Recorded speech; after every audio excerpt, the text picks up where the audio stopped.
Hello, welcome to your academy. At your academy, today in this lecture, we will deal with epic theatre. Epic theatre is a concept which was given by Bertolt Brecht.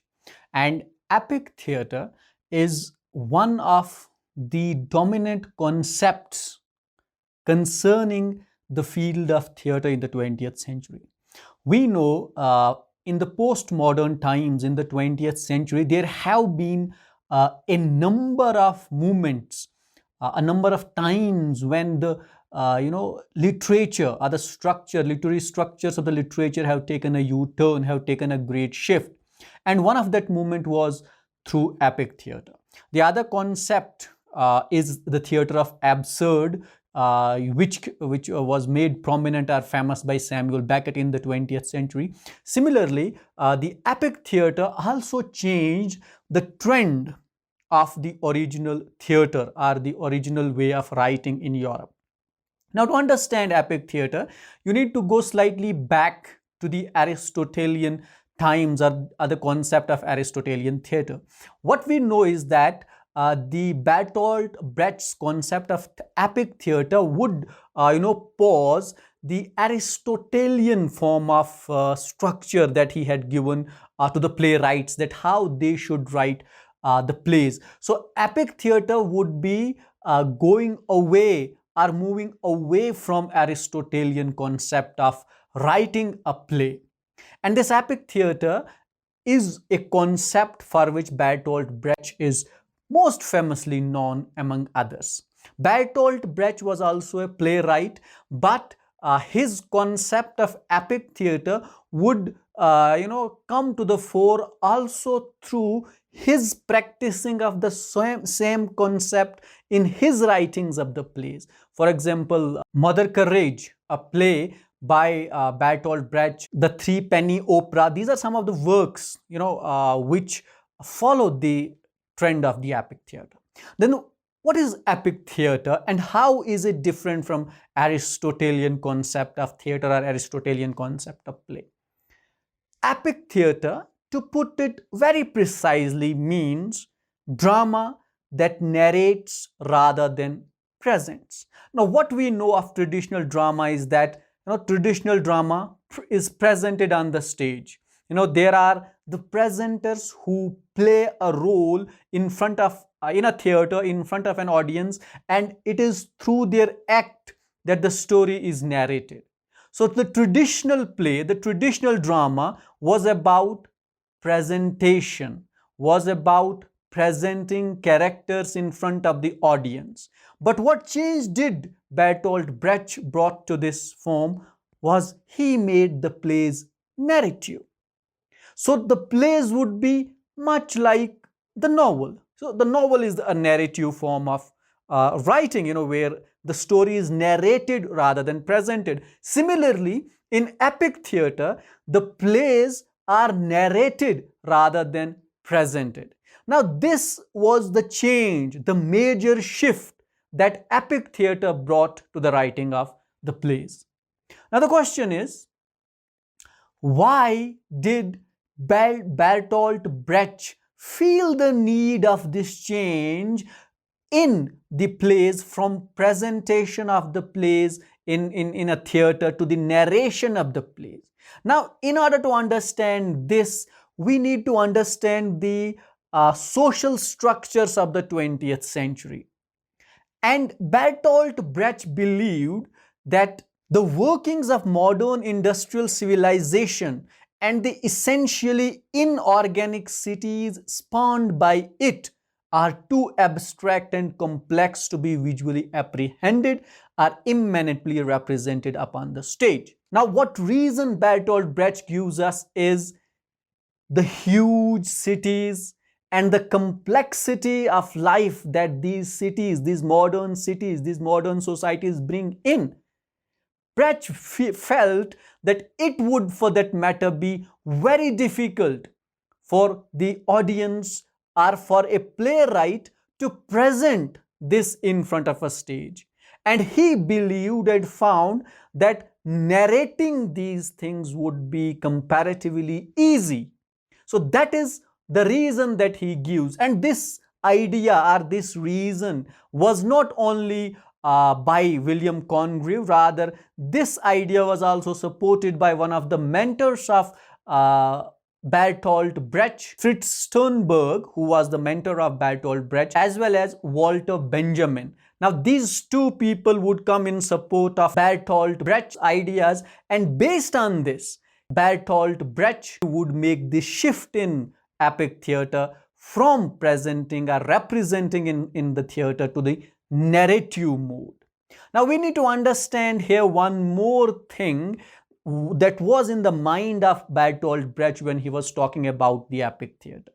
Now, the modern society, or the postmodern society for that matter, in which Bertolt Brecht is writing, is not only a post-industrial society, is not only a society which consists of huge cities and with all its complexities, but it's also a time where societies have developed more a scientific temperament, and there was a need for literature, for the narratives, that is plays and novels, also to adopt these scientific trends. So Bertolt Brecht was not merely concerned about the complexities of the life of the huge cities or of the post-industrial society, but he was also concerned with this scientific temperament, and therefore he wanted to present to the people a narrative, plays or novels, which for that matter would have something scientific or rational in it. Therefore, the other thing that Bertolt Brecht emphasizes in epic theatre, besides the idea of narration, is the end of the emotions. And he believes that in plays there must be rationality rather than the emotions. So what Bertolt Brecht says, that what we need is rationality rather than passions and emotions. Now, if we go back to Aristotle, in the Aristotelian idea of theatre, passions and emotions were the central in the tragedies, in the plays, and the end of the play was meant to be catharsis. And catharsis, as defined by Aristotle, is also purgation of emotions, a relief in emotions, a release in emotions. But says Bertolt Brecht that in a scientific and post-industrial society, these emotions and passions are not that important and they are not that significant. So what this epic theatre will do, secondly, besides narrating the plays, it would bring in a detachment to the passions and emotions, and will bring in more logic and rationality in the narratives rather than passions and emotions. And those logics and rationalities would in turn develop a scientific temperament, which for that matter would be needed in the post-industrial society or in the modern society. Now, this concept of epic theatre was not merely an idea which was developed by Bertolt Brecht against the Aristotelian concept of theatre or tragedy. However, we know that in 1920s there was another theory which was also doing rounds, and that was the neo-Aristotelian theory, which was also trying to break away from the traditional Aristotelian form of narrations. Now, we come to the features of epic theatre. Bertolt Brecht discusses certain features of epic theatre, that what this epic theatre will bring to the academics, how different it would be from the traditional theatre. So he says one of the features of this epic theatre is the emphasis of Brecht's work is upon discontinuity. Now, this discontinuity is important. Now, this discontinuity in the narrative was not upheld by Aristotle. Aristotle believed in continuity. When he is talking about the plot, about which he says that this is the soul of the play or the tragedy, he says that you can divide it into 3 parts and each part must be connected. And he also stressed upon the unity of time, place and action. But epic theatre does not adhere to those things. There, is not any need of continuity of action, which means that time, place and action, the unity of time, place and action is not needed. There could be discontinuity in action, there could be discontinuity in the settings, that is in time, and there could be discontinuity even in the characters. So epic theater does not bring in that continuous narrative. So we would say, for that matter, that the novels that we had at the initial stage when this novel began in England, in Europe, that we had those episodic epistolary novels written over more than hundreds of chapters, and where the plots are very loose in between. A similar kind of an feature does Bertolt Brecht assign to the epic theater. The other thing he says about epic theater is, no chain of events is held together by a natural or a self-evident logic. Now again, what we have, discontinuity continues in the structure also. The plot is not cohesive, is not comprehensive, but is loose. We have a loose plot, and it can go back and forth in time. And now, why these things, these features are important for a number of reasons. Because when we come to this 20th century novels or 20th century plays or narratives for that matter, we have these non-linear narratives too much. Virginia Woolf's Orlando is a non-linear narrative which runs through hundreds of years with a lot of discontinuity in between, wherein we also have a change of the gender of a major character within the novel. So he wanted, that is Bertolt Brecht wanted to add this feature to the plays also. The spectator is to experience the constant disruption of narrative structure as one device undercuts another. Now again, the focus is on discontinuity, on the disruption of the action, on the disruption of the plot. So it could create a bit of a suspense for that matter, and it could make it more episodic.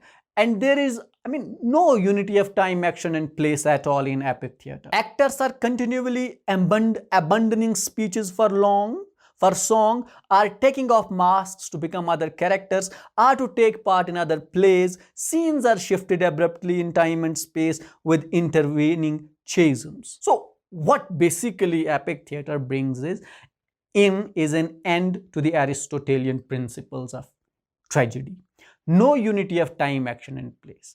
Actors who are acting in a play, even they are not forced or asked to adhere to their roles or to come up with a full speech. Now this epic theater could also be a mixture of the comedy of menace, could be a mixture of the absurd theater, because you will find out there are also somewhat similar features to what epic theater brings in.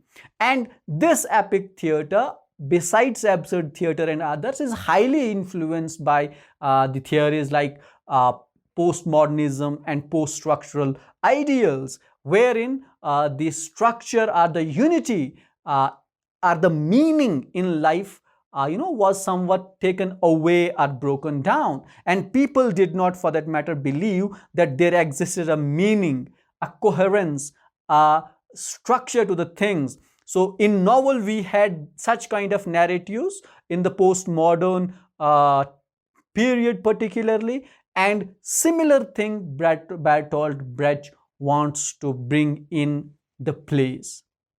That was epic theater. Now we discussed certain features of the epic theater, the definitions of the epic theater, and towards the end of his life or his career, Bertolt Brecht was not fully happy with his ideas of epic theater, and he gave up practicing epic theater towards the end of his life, and he wanted to change or replace the theory of epic theater with the theory of dialectical theater or storyteller. But in this lecture we only dealt with epic theater, and one of the most famous plays written by Bertolt Brecht himself, which represents or is an example of epic theater, is the Three-Penny Opera. It was through this work that Bertolt Brecht made epic theater successful or made epic theater famous. That was about Epic Theatre by Bertolt Brecht.